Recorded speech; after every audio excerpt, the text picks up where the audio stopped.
বন্ধুরা, আজকে আমি তোমাদের দেখাচ্ছি, এই দেখো তুলসী গাছটাকে। এর আগে ভিডিওতে দেখিয়েছিলাম যে এপাশে এনে রেখেছি আমি, এতদিন তো চেয়ারের পাশে লুকিয়ে রেখেছিলাম। আর এখানে দেখো কি করেছে পাখিরা, ওদের নজরে পড়ে গেছে আর তুলসী গাছের মাথাটা কিন্তু ছিঁড়ে ফেলে দিয়েছে।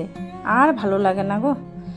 যখন ভিডিও করছিলাম তো ভিডিও করতে করতে দেখি এই যে গাড়ি করে আসছে, এটা কিন্তু আমাদের দাদা চলে এলো, তাই কিন্তু আমি ফটাফট ঘরের ভেতরে চলে যাচ্ছি। আর এখন একটা পার্সেল চলে এসেছে, চলো এখন দেখি এটাতে কি আছে। তো মুখটা একটু খোলা ছিল, সেটা কিন্তু মানে আমাদের দোকানে যেহেতু পার্সেলটা এসেছে তার জন্য কিন্তু ময়ূকের বাবা খুলে একটু দেখেছিল, আমি দেখিনি, তোমাদের সাথেই দেখছি। কয়েকদিন আগেই আমি গাজরা অর্ডার করেছিলাম, ওটাই চলে এসছে বলে এখন দেখছিলাম। তো দেখে খুব খুশি খুশি লাগছে আমার মুখটা, তোমরা দেখেই বুঝতে পারছো।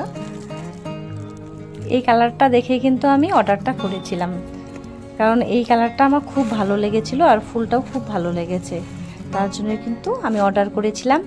আর এখানে আমি ভেবেছিলাম হয়তো 4টে আসবে নাকি, মানে 4 প্যাকেটের মতো দেখেছিলাম তো যখন আমি এটা পছন্দ করছিলাম। কিন্তু তারপরে দেখি এটাতে কিন্তু 4 8টা মানে পিস আছে।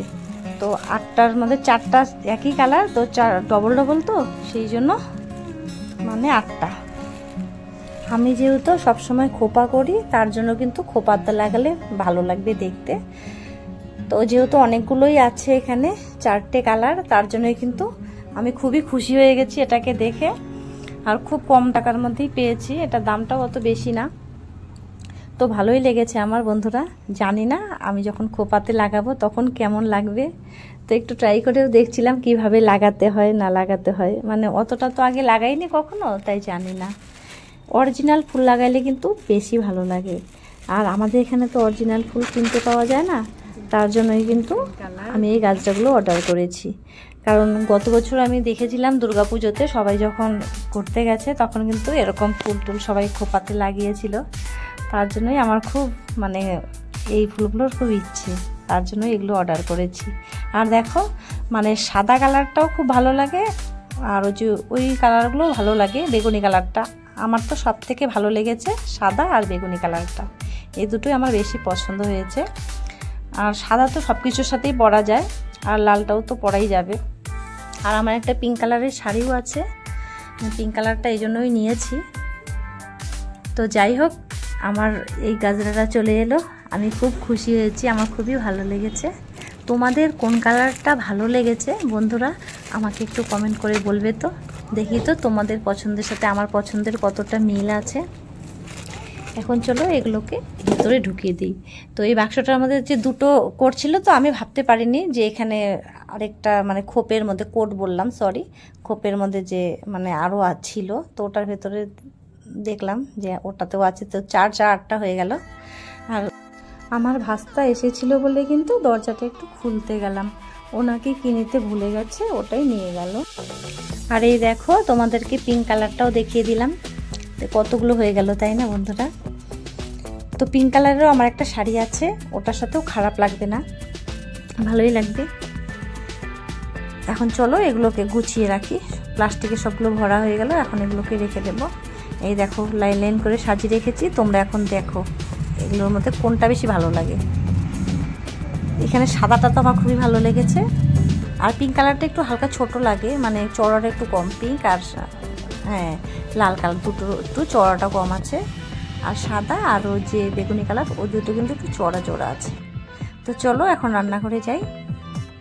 এইখানে দেখো ছোটো ছোটো মাছগুলো যে আছে ওগুলো ফ্রিজে রাখা ছিল, ওগুলোকে এখন রান্না করব আমি।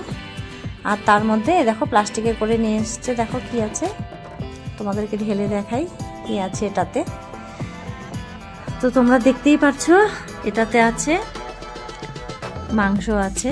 তো এখন তো আর মাংসটা রান্না করব না, এটাকে রেখে দেব ফ্রিজের মধ্যে, মানে ধুয়ে টুয়ে রেখে দেব। আর আজকে মাছটা রান্না করব। তো অনেকগুলোই আছে কিন্তু এখানে আমাদের হয়ে যাবে, আমরা 3 জন তো হয়ে যাবে আমাদের। আমার ছেলেই বেশিরভাগটা খায়, আমরা তো খাই না, মানে একটু আধটু খাই আর কি, যা আছে সব ছেলের জন্যই।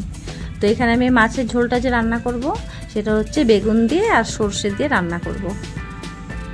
সর্ষে দিয়ে ছোট মাছ খেতে কিন্তু ভালো লাগে।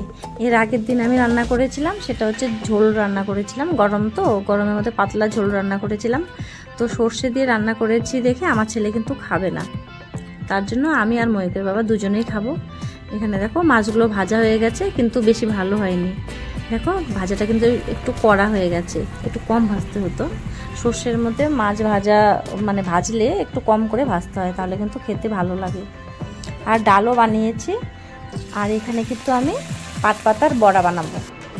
পাট পাতার বড়া খেতে কিন্তু আমার দারুণ লাগে, মানে আমাদের ঘরে সবারই খুব ভালো লাগে।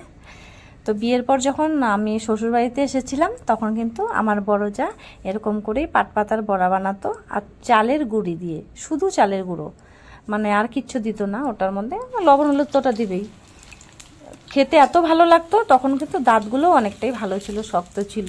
আর এখন দাঁতে আমার পোকা হয়ে গেছে, তাই দাঁতটা কিন্তু খুবই কমজোরি হয়ে গেছে, তাই এখন আর ওরকম শক্ত মানে বড়া খেতে পারি না, দাঁত দিয়ে ভাঙতেই পারি না। আর আমি আবার এটাতে একটু মানে চালের গুঁড়োর সাথে সাথে আটা মিশিয়ে দিই, আটা মিশিয়ে তারপরে কিন্তু আমি বড়া বানাই। আর ময়ূকের বাবা আর কি এগুলোই পছন্দ করে, চালের গুঁড়ো দিয়ে। আর যদি এরকম আমি বেসন টেসন দিয়ে বানাই, তাহলে কিন্তু ওটা ভালো লাগে না, মানে ভালো পায় না খেতে। বলে মানে বাড়িতে গেলে কত ভালো লাগে বড়া খেতে, এখানে ভালোই লাগে না। তার জন্য কিন্তু আমি ময়ূকের বাবার জন্যই চালের গুঁড়ো দিয়ে বড়া বানাই। বড়াগুলো দেখেই আমার খুব ভালো লাগছে, তোমাদেরও নিশ্চয়ই ভালো লাগছে। দেখো কালারটাও কি সুন্দর হয়েছে। পাট পাতার বড়ার সাথে ডাল কিন্তু দারুণ যায়। আমার ছেলের তো প্রিয় খাবার ডাল ভাত। ডাল আমার ছেলে খুব ভালোবাসে, তার সাথে একটা বড়া দিতে হয়, বড়া বা পাঁপড় টাপড় যাই হোক। আর মাছটা তো আমার ছেলে খাবে না। আর এখানে দেখো আমি চালতা দিয়ে মসুর ডাল বানিয়ে নিয়েছি। গরমের মধ্যে টক ডাল খেতে হয় কিন্তু। আর এখন আমাদের ঘরে খুব চালতা নিয়ে আসে, যেহেতু গরম পড়ে গেছে তো টক ডালই বানালাম। আমার রান্না হয়ে গেছে, এখন দেখো আমার ছেলের জন্য ভাত বেড়ে নিলাম, এখনই খেতে দেবো। এখনকার মতো টাটা।